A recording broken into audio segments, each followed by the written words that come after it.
हाफिज अपनी बदकिस्मती के बारे में सोच रहा था।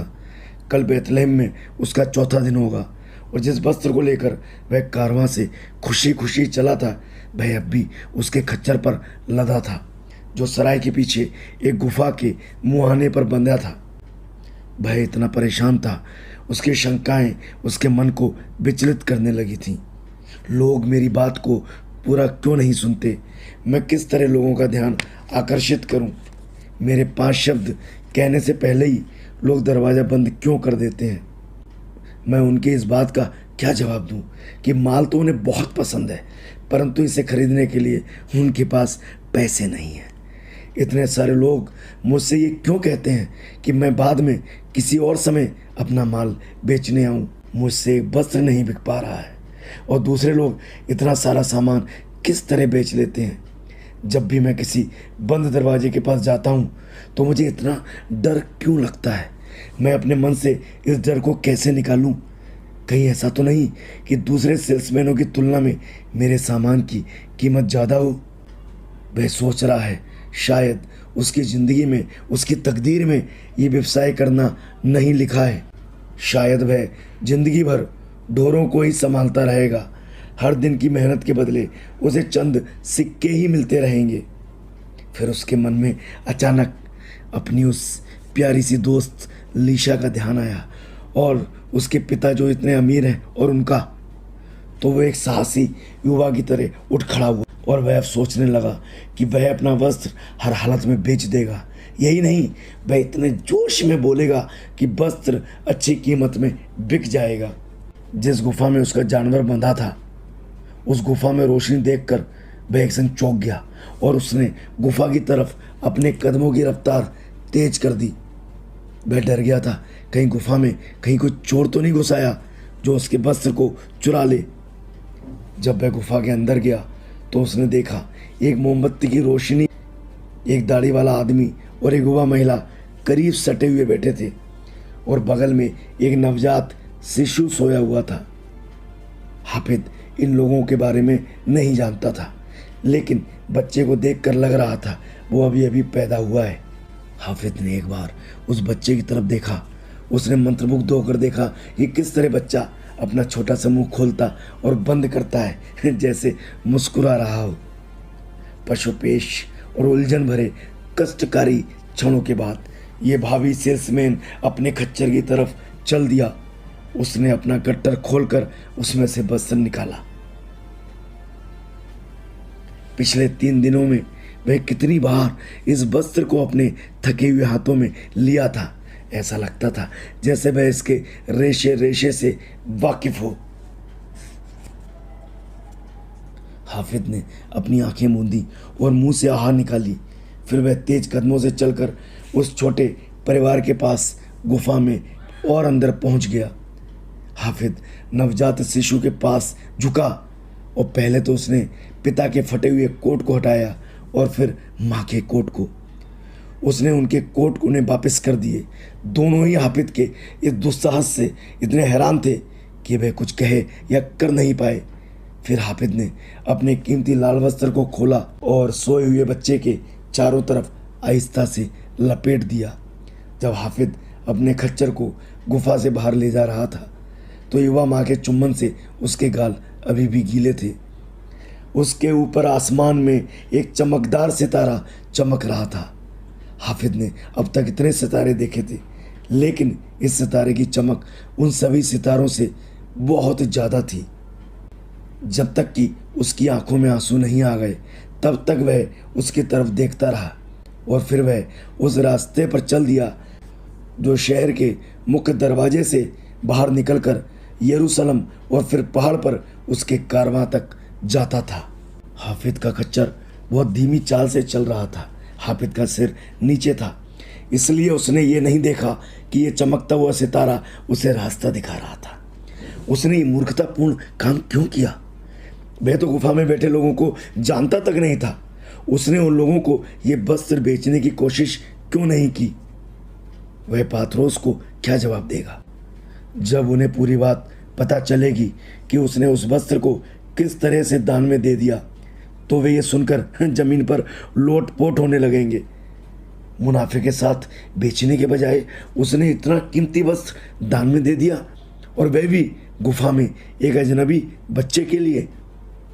उसने सोचा कि वह पात्रोस को मूर्ख बनाने के लिए एक अच्छी सी कहानी सुना। जब वह खाना खा रहा था तो किसी ने उसके खच्चर की गठरी खोलकर वह वस्त्र निकाल लिया, और अब वह अपने कारवां के पास जाता जा रहा था, और ऊपर से आती तेज रोशनी के कारण रात में भी दिन की तरह रोशनी हो रही थी। और जैसे ही उसने पात्रोस को देखा, पात्रोस टेंट के बाहर आसमान की तरफ देख रहा था। हाफिज अपनी जगह पर रुका रहा, परंतु बूढ़े आदमी ने उसे देख लिया था। जब पात्रोस किशोर के पास आया तो उसकी आवाज़ में श्रद्धा और आश्चर्य के भाव थे। क्या तुम सीधे बैतलहम से आ रहे हो? हाँ मालिक, हाँ। क्या तुम्हें इस बात से डर नहीं लगा कि एक सितारा तुम्हारा पीछा कर रहा था? मैंने देखा ही नहीं मालिक। देखा ही नहीं? 2 घंटे पहले मैंने इस सितारे को बैतलहम के ऊपर उगते हुए देखा था। तब से मैं इस जगह से हिला भी नहीं। मैंने इतना रंगीन और चमकदार सितारा अपनी ज़िंदगी में पहले कभी नहीं देखा। फिर मेरे देखते ही देखते यह आसमान में चलने लगा और हमारी कारवां की तरफ आने लगा। अब ये बिल्कुल तुम्हारे सिर के ऊपर है, और भगवान की कसम अब ये बिल्कुल भी नहीं बढ़ रहा है। पात्रोस हाफिज के पास आया और उसने किशोर के चेहरे को गौर से देखा। फिर उसने पूछा, जब तुम बैतलहम में थे तो क्या तुम्हारे साथ कोई अजीबोगरीब हादसा हुआ था? नहीं मालिक। बूढ़े आदमी के माथे पर बल पड़ गए, जैसे वह गहरी सोच में पड़ गया हो। मैंने इस जैसी रात पहले कभी नहीं देखी, नहीं मुझे पहले कभी ऐसा अनुभव हुआ। हाफिज के मुंह से निकल गया, मैं भी इस रात को कभी नहीं भूल पाऊंगा मालिक। अच्छा, तो आज कोई ना कोई बात जरूर हुई है। और हाँ, मैं तुमसे ये पूछना तो भूल ही गया कि तुम रात को इतनी देर से कैसे लौटे। जब हाफिज चुप रहा तो बूढ़े आदमी ने पलटकर हाफिज के खच्चर की गठरी खोली और कहा, यह तो खाली है। इसका मतलब है आखिरकार तुम सफल हो ही गए। मेरे तंबू में आओ और मुझे अपने अनुभव सुनाओ। चूंकि भगवान ने आज की रात को दिन में बदल दिया है, इसलिए मुझे नींद नहीं आ रही है, और शायद तुम्हारे शब्दों से मैं ये समझ सकूं कि आसमान का सितारा एक मवेशी पालक किशोर का पीछा क्यों कर रहा था। पात्रोस अपनी खटिया पर बैठ गया। उसने हाफिज की लंबी कहानी सुनी, जिसमें हाफिज ने सुनाया किस तरह बैतलहम में उसने इनकार, अपमान और दुत्कार सहा है। किसी व्यापारी ने तो उसे सात शरीर दुकान से उठाकर बाहर फेंक दिया। एक सैनिक ने तो उसके वस्त्र को उसके मुंह पर उठाकर फेंक दिया। यह सुनकर पात्रोस मुस्कुराया। आखिरकार हाफिज ने रूंधी और धीमी आवाज में यह बताया कि उसके दिमाग में सराय में किस तरह की शंकाएं और विचार आ रहे थे। पात्रोस ने उसे बीच में टोका, हाफिज, जितना तुम्हें याद है मुझे हर शंका के बारे में विस्तार से बताओ। जब तुम अपनी बदकिस्मती को कोस रहे थे तो तुम्हारे दिमाग में किस तरह के विचार आ रहे थे। जब हाफिज ने अपनी सारी शंकाएं और डर बता दिए तो बूढ़े आदमी ने पूछा, अब तुम मुझे ये विचार बताओ जिसके कारण तुम्हारी सारी शंकाएं काफूर हो गईं। वह विचार जिसके तुम में एक बार फिर हिम्मत आ गई और तुमने अगले दिन वस्त्र बेचने का संकल्प कर लिया। हाफिज ने जब आपके बारे में सोचा और फिर कहा, मैंने केवल अपनी उस महिला मित्र और उसके अमीर पिता के बारे में सोचा, और मैंने सोचा अगर मैं असफल हो गया तो मैं कभी उनका सामना नहीं कर सकता था। फिर हाफिज की आवाज़ टूट गई, परंतु अब मैं असफल हो गया हूँ और अब मैं उसे कभी हासिल नहीं कर पाऊंगा। तुम असफल हो गए हो? मैं समझ नहीं पाया। वस्त्र तो तुम्हारे साथ लौटा नहीं है।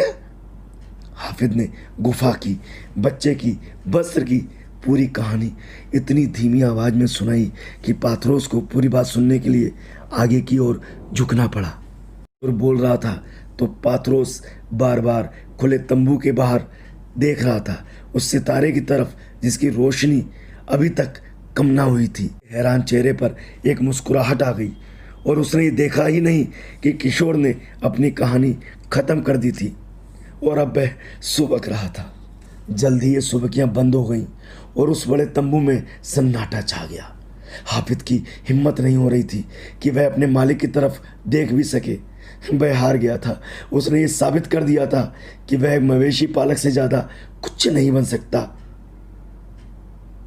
उसकी इच्छा हो रही थी कि वह उठे और टेंट छोड़कर कहीं दूर चला जाए। फिर उसने अपने कंधे पर महान सेल्समैन का हाथ महसूस किया और तब जाकर उसने पाथरोस की आंखों में देखने की हिम्मत की। मेरे बच्चे, इस यात्रा से तुम्हें ज़्यादा लाभ नहीं हुआ? नहीं मालिक, नहीं, परंतु मुझे बहुत लाभ हुआ है। तुम्हारे पीछे आने वाले सितारे ने मुझे ऐसे अंधेपन से मुक्ति दिला दी है जिसके बारे में मैं तुम्हें अभी कुछ नहीं बता सकता। जब हम पामीरा पहुंच जाएंगे तो मैं तुम्हें विस्तार से पूरी बात बताऊंगा। अभी तो मैं तुमसे केवल एक आग्रह करना चाहता हूं। हाँ मालिक, हमारे सेल्समैन कल शाम को कारवां से लौटेंगे और उनके मवेशियों को तुम्हारी देखभाल की ज़रूरत होगी। क्या तुम हाल फिलहाल में मवेशी पालक के रूप में अपने काम पर लौटने के लिए तैयार हो? हाफिज मन मार कर उठा। उसने अपने मालिक के सामने सिर झुकाया। आप जो भी आदेश देंगे, सिर आंखों पर। और मुझे दुख है कि मैंने आपको निराश किया। तो फिर जाओ और हमारे आदमियों के लौटने की तैयारी करो। अब हम तब मिलेंगे जब हम पामीरा पहुंच जाएंगे। जब हाफिज टेंट से बाहर निकला तो ऊपर से आती चमकदार रोशनी से उसकी आंखें चौंधिया गईं। उसने अपनी आंखें मली और उसने अंदर से आती पाथरोस की आवाज़ सुनी। किशोर मुड़ा और वह अंदर गया। वह मालिक के शब्दों का इंतजार कर रहा था। पाथरोस ने उससे कहा, शांति के साथ सो, क्योंकि तुम असफल नहीं हुए हो।